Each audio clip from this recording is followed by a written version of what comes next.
गाव आहे. या गावातील एक तरुण दिसला.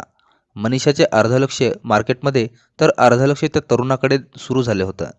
मनीषाला राहावले नाही, त्यामुळे तिने त्या तरुणाजवळ जाऊन मी तुम्हाला कुठेतरी पाहिले आहे अशी विचारणा करायला सुरुवात केली. परंतु त्या तरुणाने मनीषाला कधीच पाहिले नसल्याचे सांगितले.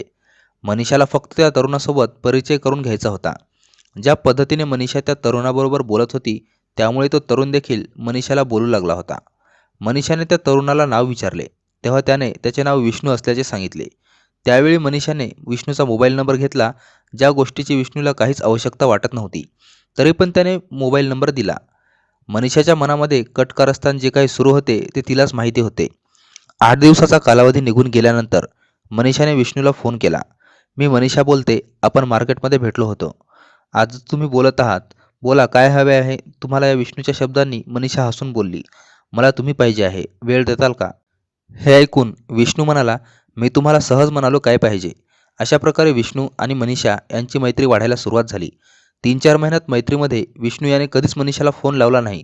मात्र मनीषा ही प्रत्येक वेळी विष्णू याला जवळ कसं करता येईल याचा प्रयत्न करत होती. दोघांमध्ये मोबाईलवर सुरू झालेले संभाषण आता भेटीमध्ये होऊ लागले.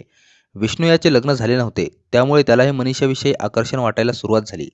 मैत्रीण म्हणून विष्णू बोलत होता, मात्र मनीषाने विष्णू याला मित्र नव्हे तर एक सुख देणारा तरुण पाहिलं होतं. जसा जसा काळ पुढे जाऊ लागला त्यावेळी मनीषाने विष्णूला भेटण्यासाठी बोलावले.